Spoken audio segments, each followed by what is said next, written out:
নমস্কার বন্ধুরা, special education teacher recruitment rules 2025 সংক্রান্ত একটি বিশেষ বিজ্ঞপ্তি নিয়ে আপনাদের সামনে চলে এসেছি। এখানে যেটি দেখতে পাচ্ছেন এটি একটি সার্কুলার, যেটি পাঠানো হয়েছে অ্যাডিশনাল সেক্রেটারির পক্ষ থেকে, যে West Bengal board of primary এডুকেশনের যে সেক্রেটারি তাকে। এখানে একটি কপির কথা বলা হচ্ছে গেজেট নোটিফিকেশনের, যার মেমো নাম্বার 118 এবং এটি ডেটেড 18/3/25। তো চলুন এই মেমো নাম্বারের যে গেজেট নোটিফিকেশনটি রয়েছে সেটি আমরা দেখে নিই কী সেখানে বলা হচ্ছে।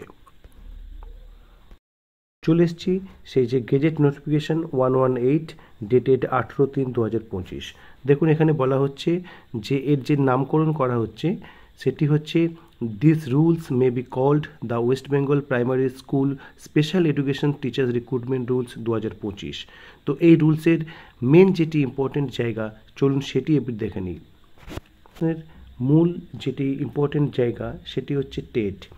এখানে বলা হচ্ছে সিলেকশন কমিটি একটি যে টেট সেটি নেবে এবং এনসিটি নর্মস মেনেই কিন্তু এই টেট হবে। এবং সেক্ষেত্রে ইম্পর্টেন্ট যেটি সেটি হচ্ছে ক্যান্ডিডেটরা তাদের যে ওএমআর সিটের যে কপি সেটি কিন্তু বাড়ি নিয়ে যেতে পারবেন। এবং এখানে সিলেকশন কমিটি কিন্তু যে অফিসিয়াল ওয়েবসাইট রয়েছে সেখানে মডেল আনসার কি পাবলিশ করবে এবং যে সমস্ত ক্যান্ডিডেটস রয়েছেন তাদের থেকে সাজেশন বা অবজেকশন চাইবেন কোশ্চেনের আনসারের বিষয়ে। তো তারপরে এই সমস্ত সাজেশনস এবং অবজেকশনস পাওয়ার পরে সিলেকশন কমিটি একটি এক্সপার্ট কমিটি তৈরি করবেন, যেখানে 3 জন থাকবেন এবং অ্যাসোসিয়েট প্রফেসর র্যাঙ্কের বা তার থেকে উচ্চ স্তরের থাকবেন এখানে বিশেষজ্ঞ। এবং তাদের মতামতের ভিত্তিতে কিন্তু ফাইনাল যে মডেল আনসার কি সেটি কিন্তু তৈরি করা হবে এবং সেটি ভিত্তিতেই কিন্তু ইভ্যালুয়েশন যে প্রসেস সেটি কমপ্লিট হবে। এবং এখানে বলা হচ্ছে সিলেকশন কমিটি সার্টিফিকেট ইস্যু করবে টেট কোয়ালিফাইড ক্যান্ডিডেটদের জন্য।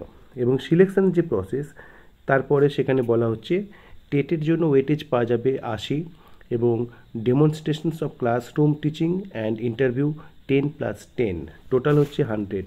এইভাবে কিন্তু 100 নম্বরের ভিত্তিতে কিন্তু এই নিয়োগ প্রক্রিয়া সম্পন্ন হবে।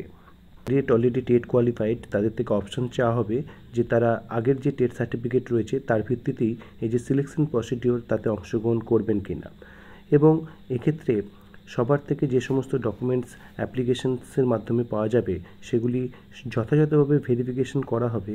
তারপরে যারা ভ্যালিড ক্যান্ডিডেট তাদের একটি লিস্ট কিন্তু প্রকাশ করা হবে এবং তার ভিত্তিতে তাদেরকে কিন্তু ডেমনস্ট্রেশন অফ ক্লাসরুম টিচিং এবং ইন্টারভিউর জন্য ডাকা হবে। এবং তার ভিত্তিতে কিন্তু এখানে মেরিট লিস্ট তৈরি করা হবে ক্যাটাগরি ওয়াইজ এবং মিডিয়াম ওয়াইজ, এবং ওয়েটিং লিস্টও তৈরি করা হবে। এবং এর ভিত্তিতে কিন্তু সম্পূর্ণ নিয়োগ প্রক্রিয়া সম্পন্ন হবে।